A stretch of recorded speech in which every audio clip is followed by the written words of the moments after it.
Pickens Creek Productions presents Night Brings Darkness by J.M. Gaines.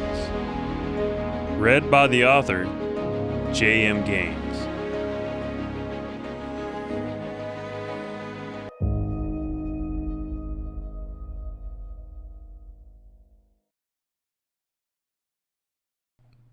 Chapter 5.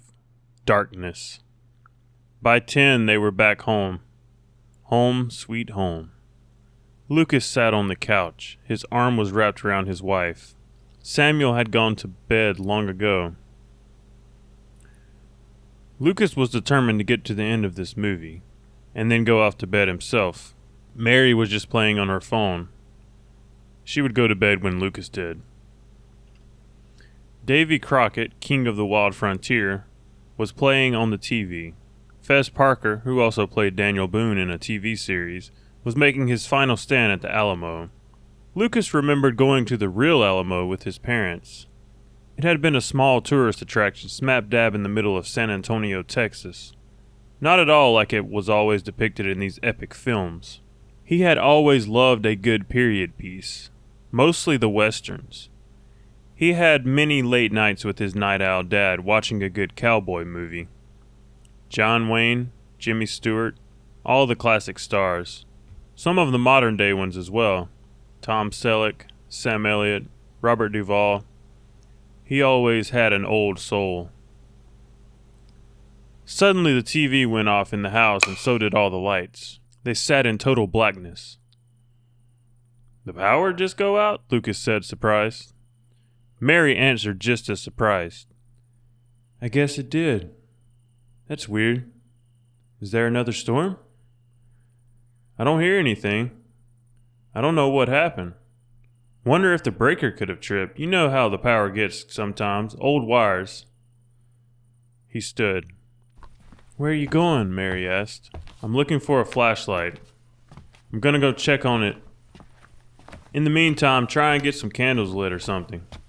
"Okay, hon. But be careful out there." "Don't worry about me. I'll be all right."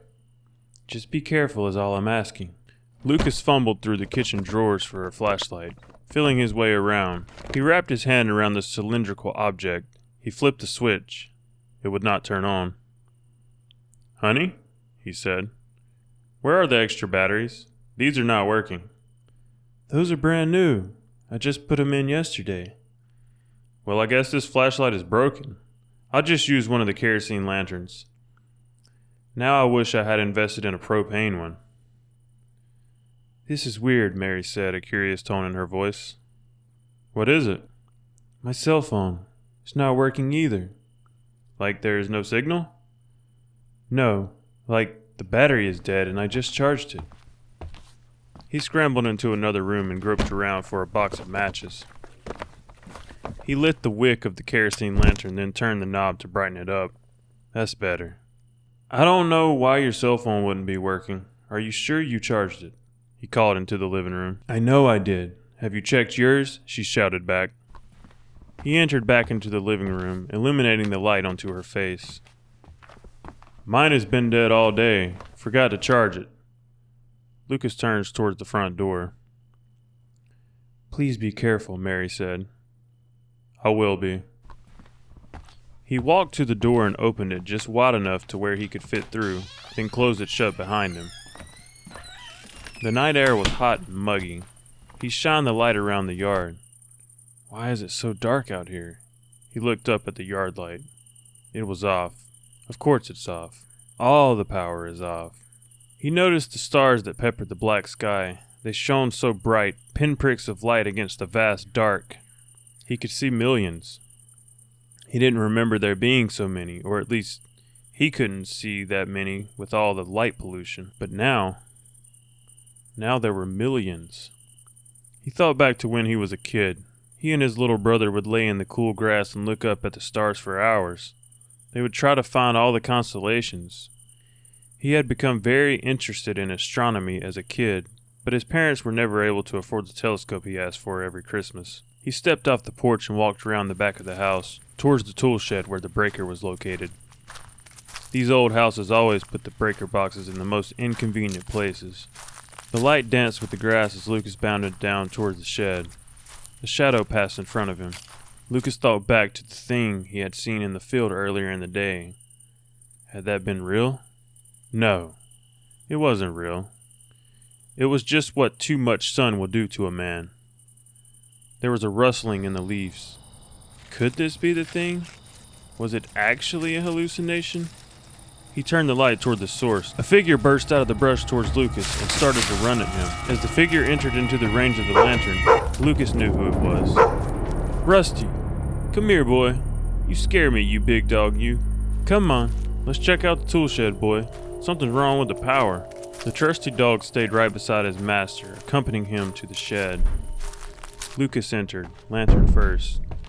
He checked the breaker box, but nothing had been tripped. Well, I wonder what it could be then, boy. A line down somewhere? Probably, he said, talking to the dog again. I'm sure the power company is working on it even as we speak. Hopefully the power will be back up tomorrow. Nothing more I can do tonight but get some sleep. A chill entered his body as he strode up to the house. He knew it was just paranoia, but he couldn't help but think someone or something was out here with him, watching. Chapter 6. Morning. Lucas got up the next morning, early. The sun was just peeking out over the distant mountains. It illuminated the land with a soft golden hue of radiant beauty. Lucas sat on the porch with a fresh cup of coffee, enjoying the moment before he had to start his job. Mary had made the coffee by boiling grounds in water on a camp stove. It was cowboy coffee, but it worked well enough. The first thing he would do today is go talk to Charlie Decker's neighbor. He was sure there was nothing to worry about. Charlie Decker had always been a bit nutty. The power was still out. He got up from his cozy spot on the big porch and walked out to his truck. Rusty barked at him. Hey, boy, you doing okay this morning? He reached down to pet behind his brown ears. That's a good boy. Rusty was a rescue dog. His previous owner had abused him terribly. Lucas had been called into a scene a few years back after some complaints had been filed. It had been a grisly place.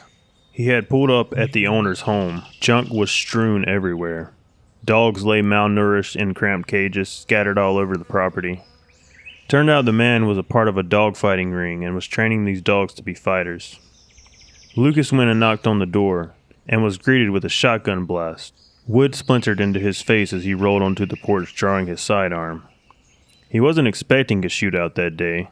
In the end, there hadn't been one. One of the pit bulls had gotten loose and went right after its owner, taking him down before Lucas could. Lucas tranquilized the pit bull and arrested the owner. Then he called animal control in from the state. But when he got in his truck to leave, a dog had jumped in through an open window.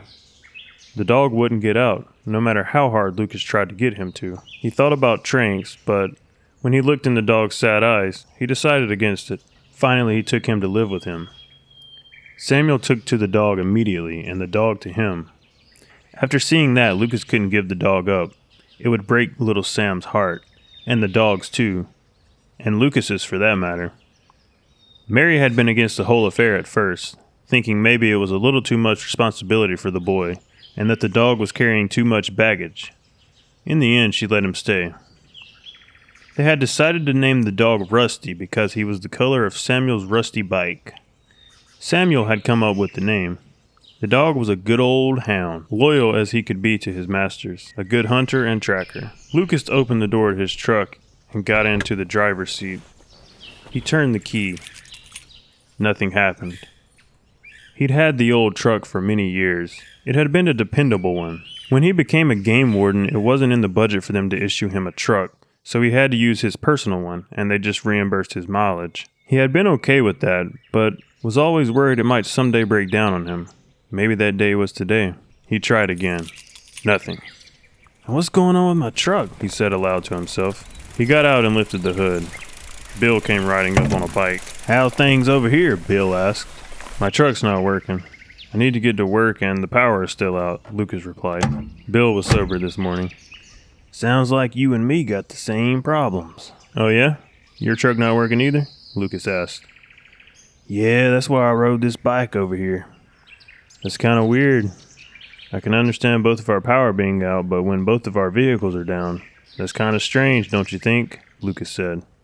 This is it, Lucas. This is what I've been talking about. Lucas sighed. Here we go again. I don't think this is all that serious, Bill. The power company will probably be out soon to get things going again. It isn't just the power. Nothing that has a circuit board works right now. It's all fried. That's why none of them vehicles are working. Bill had a point. Even Mary's phone was broken. Something about all this seemed off. I'm not discounting what you're saying, Bill, but I'm not sure what to think yet. Are you heading into town? I was planning on it. I am too. We can go together. Town is a good 10 miles from here. Where are you going to take? Well, I was going to ride this bike. I don't really have a choice in the matter. Margaret has to have her medicine. Margaret had epilepsy and she was prone to seizures without the proper medicine. I'll come with you. I need to tell Jim about my truck. I want to see what's going on anyway. Let me tell the wife and kid what I'm doing and I'll meet you at the end of the road. I think I still got a bike around here somewhere, Lucas said. I'll wait for you at the end of the road. Come on when you're ready. All right. Bill pedaled his way down the narrow dirt road to the beginning of the main paved road, dirt flying up in curls behind his wheels. It was a mile to get there. He stopped at the old tattered stop sign and waited. It was going to be another hot day. He was already sweating. He could use a drink, and not water either. Something stronger. He didn't necessarily like to drink, but sometimes he just couldn't help it. He was aware that he might be an alcoholic, but didn't want to admit that to himself. Margaret sure wasn't scared to tell him, though. At least he wanted to stop. He was trying to stop. He even had thought about joining AA, but never had. Too much pride.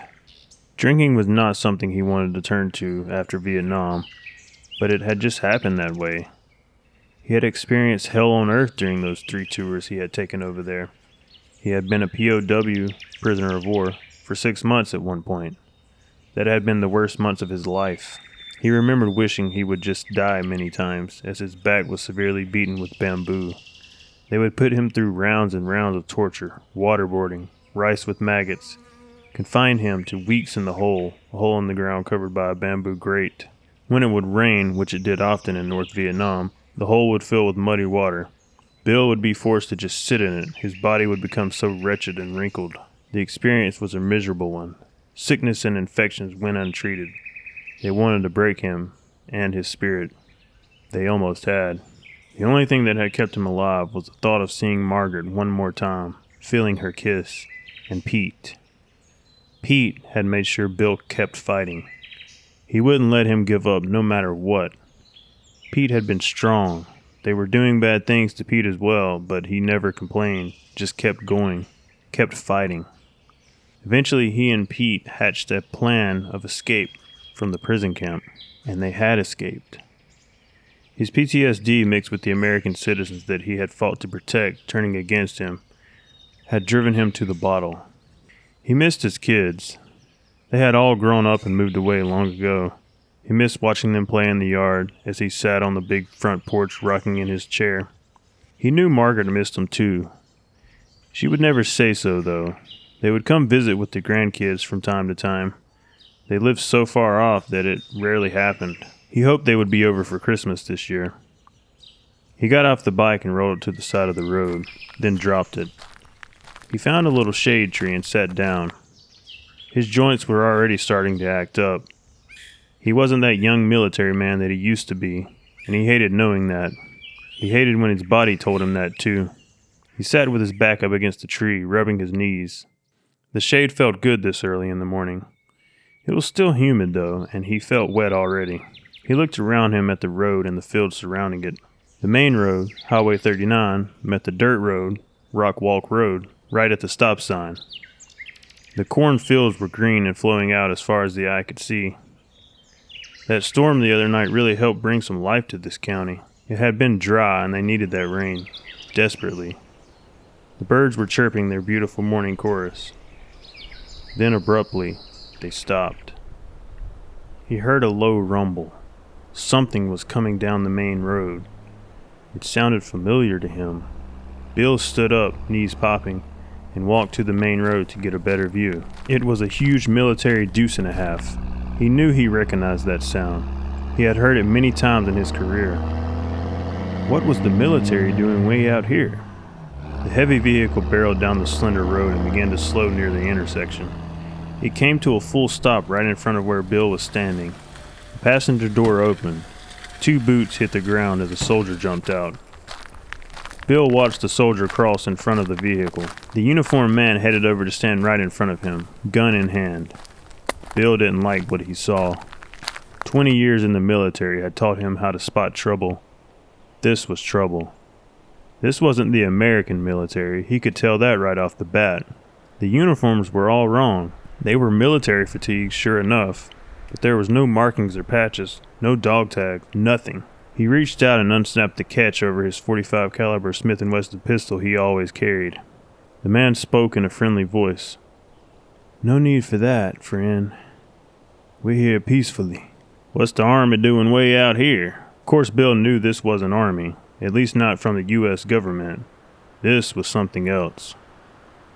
"We're here to help. Don't you know what's happening?" "Why don't you enlighten me?" "Power's out." "That's so. Martial law is in effect until we can figure out what's going on." Bill looked hard at the man. He did not like what he saw. The man had a hard, crazed look, like he was out for blood and God knows what else. A thought struck him suddenly. Margaret. Bill needed to get back to Margaret. These people, whoever they were, had a bloodlust. They were here to kill. Under whose authority? Bill asked, not taking his eyes away. The United States government. No, I don't think so. What you trying to say, old man? You calling me a liar? That's exactly what I'm doing. Alarms immediately went off in Bill's head. He had to protect his wife, and Lucas's family for that matter. He grabbed for his pistol, drawing it quickly from the holster. The man was expecting it. He tilted his AR upward, firing 4 clean shots into Bill. Bill knew he had been hit. He felt a sharp sting as the bullets entered his body and then left it. He didn't let that stop him. He would take this man with him. As he began to fall backwards, Bill lifted the .45 and shot 3 times. 2 of the shots hit the man in the chest, but the last one went straight through his forehead. Bill lay back in the dust. He looked up at the clear blue sky. A black vignette formed around his peripheral vision. Warmth began to overtake his body as the blood pooled on top and underneath him. He thought over his life as he died. It hadn't been all that bad. He lived a good 75 years, had 3 kids, a loving wife. What more could a man want? He was sad he hadn't been able to lick the drinking problem, but that was okay. The good Lord wouldn't fault him none for it. The birds began their chorus once more, but for Bill, it was a song of death. Blood began to roll down the corner of his mouth, a tear down the corner of his eye. "Sorry, Margaret," were his last words.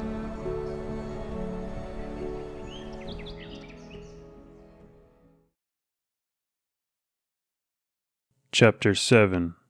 Fear. Lucas had heard the shots, but it didn't really worry him. It was the country. People were always shooting guns out here. He grabbed an old spiderweb bike from the shed and went pedaling down the dirt road to where Bill was waiting. He got about halfway before he saw the 2 bodies. He dropped the bike and took off running. He knew even before he looked that Bill was dead. As he neared, he could see Bill lying on his back, 4 bullet holes in his torso.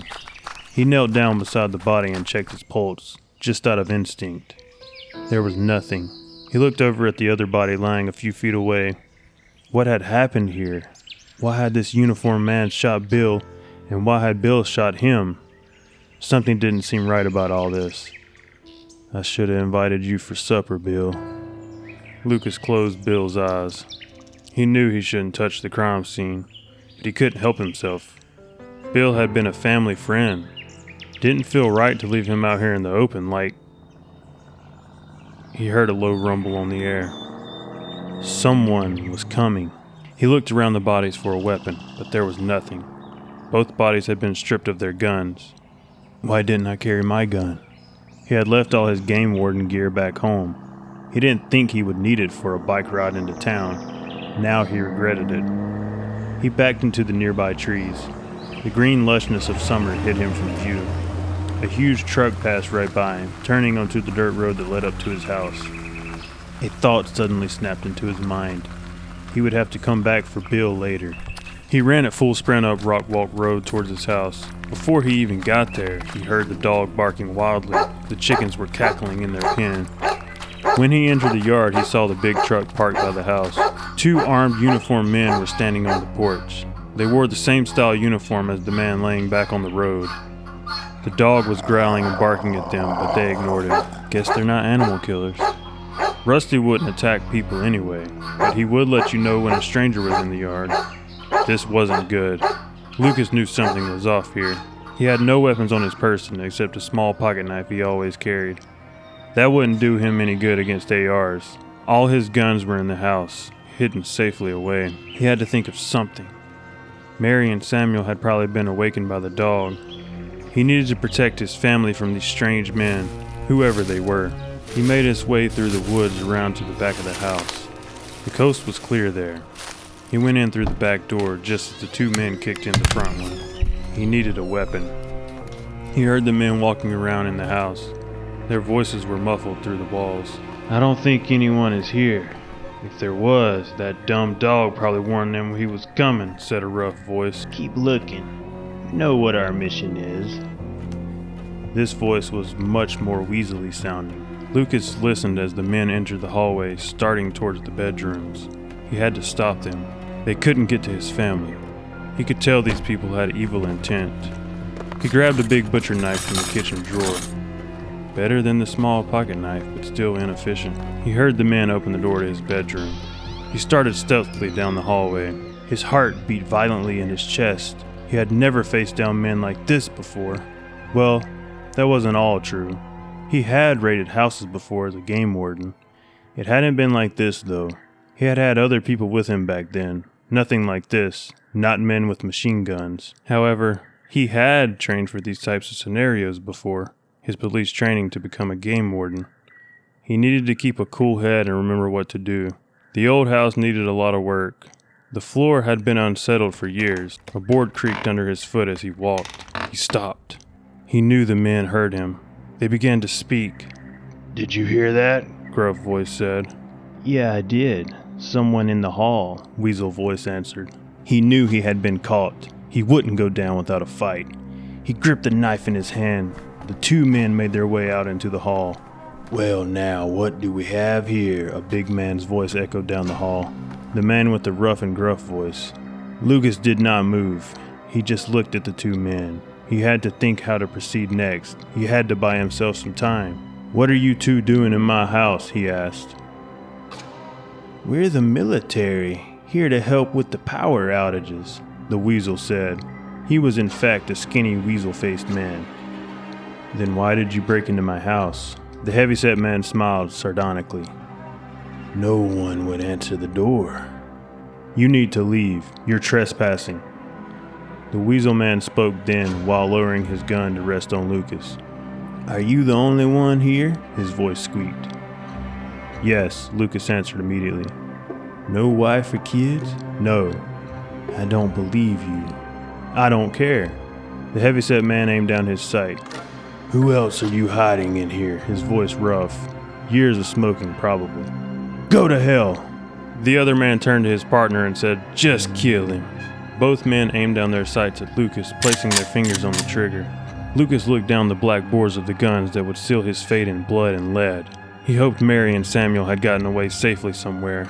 He began to think back on his life, his parents, his brother, this old farmhouse, Mary, Samuel. It all flashed before him, a vivid picture. A radioed voice momentarily stopped the men from firing. Eddie, Mac, where are you guys? It was exactly the distraction Lucas needed. Fueled by adrenaline, he hurled the knife down the hall towards the men.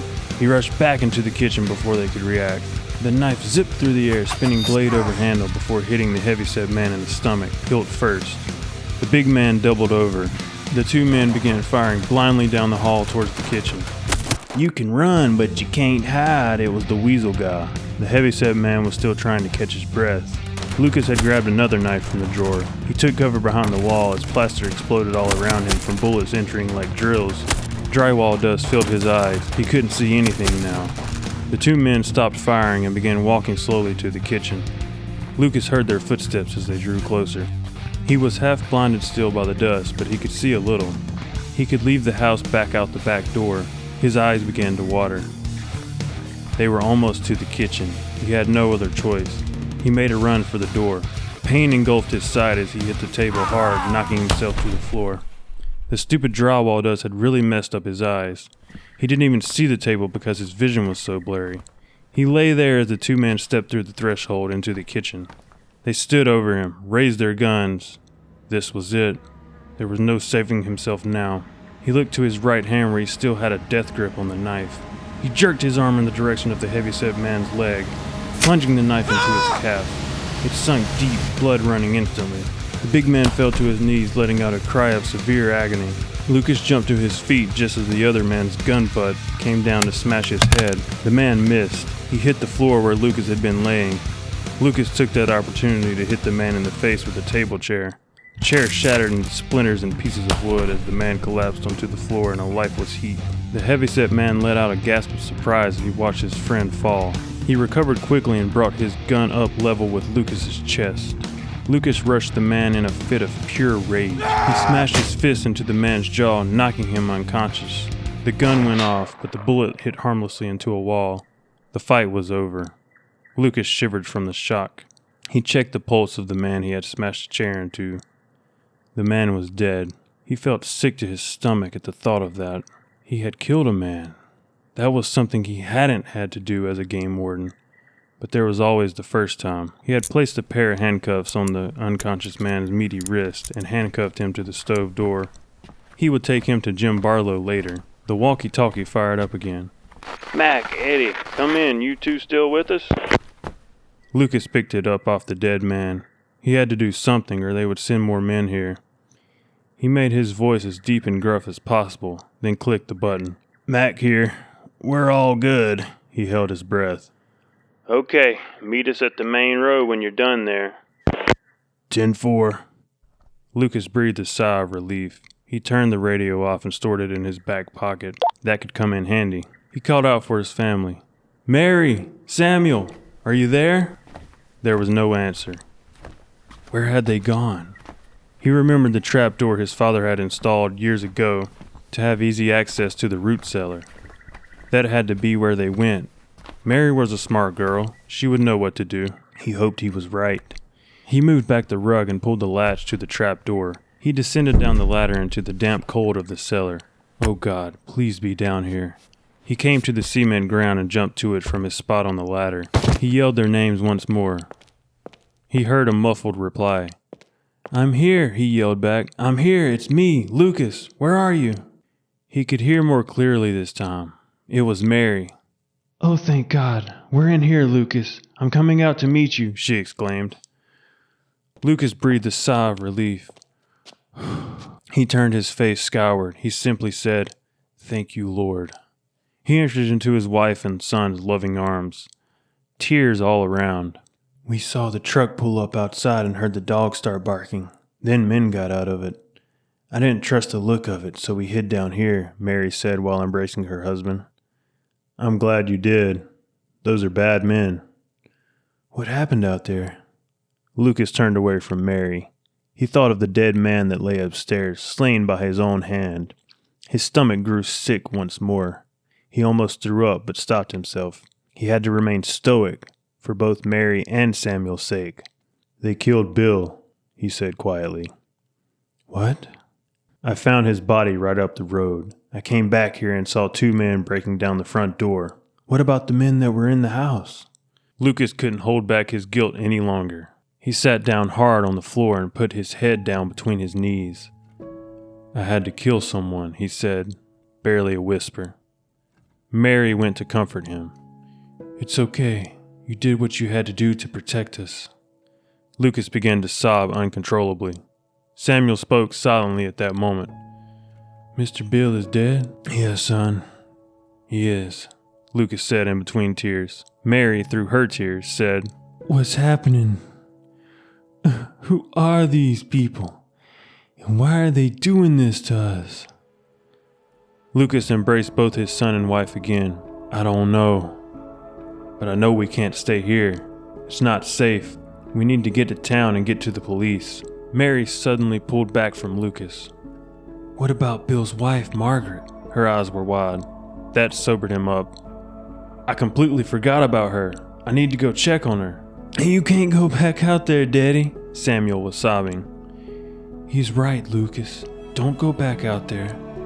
Listen to me, both of you. Bill's wife is still out there, defenseless.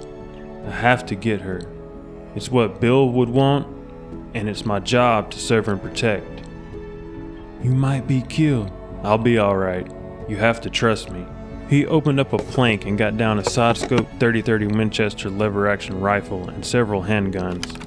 He handed one to his wife and put one behind his back. Then he slung the Winchester over his shoulder. Now listen, Mary. If anyone that you don't recognize opens that cellar door, I want you to shoot that gun at them. You remember what I taught you, right? About shooting? Yes, of course I do. Good. Don't hesitate. I'll be back soon. What about me, Daddy? Do I get a gun? Asked Samuel. Not yet, Sam. You're still a little too young for that. But I want you to watch out for your mama. Keep her safe, okay? Okay, Daddy. He kissed Samuel's forehead and hugged him. Then he kissed his wife on the lips and hugged her. I love you both. Don't worry. I'll be back before you know it. Then he left them. Mary sat back against the stone wall with Samuel in her arms. She prayed to God that Lucas would make it back to them alive. She didn't know what was going on out there, but she knew that she needed Lucas. Without him, she was doomed. She could feel a sense of dread coming over her. She shook it off. There was no time for dark thoughts.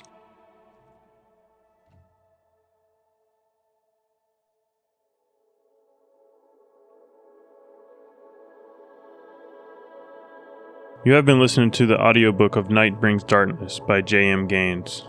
The novel of this production is available on Amazon through ebook or paperback. If you are enjoying this podcast, please like, subscribe, and leave a 5-star review on Apple Podcasts.